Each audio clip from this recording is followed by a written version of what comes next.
Welcome back to Sunday Night in America. President Trump promised a golden age for America, but he never said it would be easy. Cutting the size and scope of government is hard, which is why it's so rarely tried. Change is hard. Ending wars is hard. Delivering bad news is hard.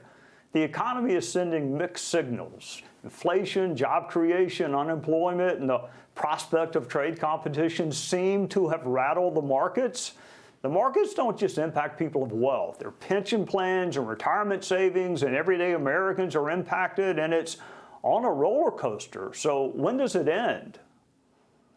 When it comes to the stock market, the numbers that we see today, the numbers we saw yesterday, the numbers we'll see tomorrow are a snapshot of a moment in time.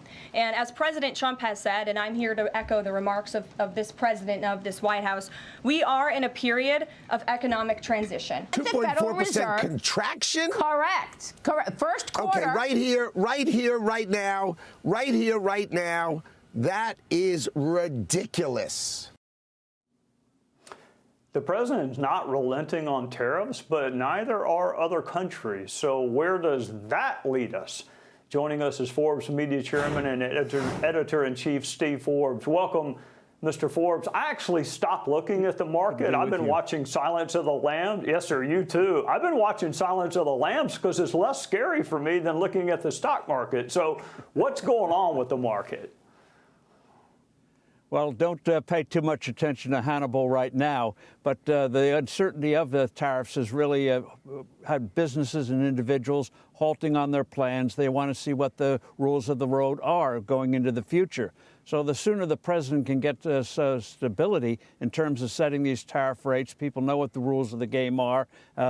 Rates don't change 25, 50%, 10%, because that disrupts, it's not just prices, it's the supply chain. Who are you going to buy from in terms of materials, at what price? So the sooner that gets done, the better. But all that underscores something, and you've been hitting on in the past, the need to pass immediately a big, beautiful tax cut bill to get real tailwinds for this economy. And that's what happened in 2017. The tariffs didn't come until after the tax bill was passed. That was good.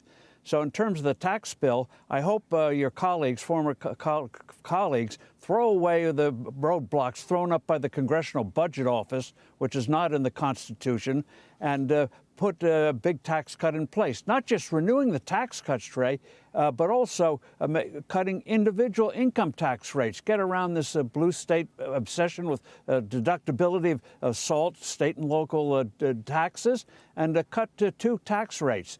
I hate to get nerdy here, but there are two critical tax rates in the code, 22% and 24% personal tax rates. It goes up to $395,000 for a couple filing jointly. If you cut those two rates down to 15%, that would give a huge boost to the economy. You combine that with what the president proposed during his campaign, including Social Security, getting the corporate tax rate down to 15% for profits made here and products and services sold here. You get this big, huge tax bill passed, and you'll see the markets behaving better. You'll see the economy behaving better. So get this stuff together, and we will be able to see gold on the horizon.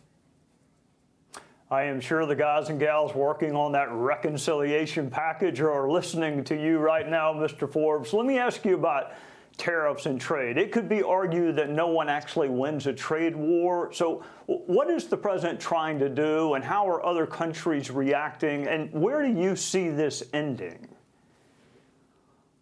Well, the key thing is the hope was that the threat of tariffs and imposition of tariffs would focus, and we'll see in April when the president makes this big, huge proposal on tariffs, that other countries would reduce their trade barriers. So we get a reduction of trade barriers, which would be good for everybody. But you're right, tariffs are a tax, and economic theologians can argue as to who pays what proportion of it. But it is a tax, it is an expense. And so the sooner we get in a path where we can see that rates are going to be lowered because it's in the interest of everybody. If a country has a higher tax rate, this will be an inducement to lower their tax rate. But in the meantime, the way this thing is played out, as you alluded to, is the U.S. is now seen as an enemy in Canada. Mexico, the leftist new president there, has an 85% approval rating for allegedly standing up to President Trump. Same thing in Britain. And so the sooner we get this thing on a track where people see predictability on how the rules are made and what the rules are, the better for all of us. And once again, we can start to see the brass turn to gold. All right, before I let you go, cutting government is hard, which is why it's almost never tried.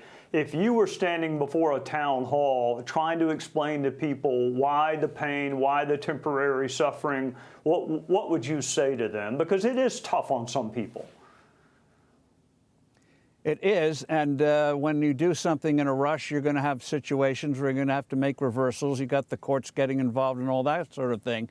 But I would simply tell people, this is your money that's being wasted, and the money should go for what is appropriated for. You mentioned earlier in your show the education department.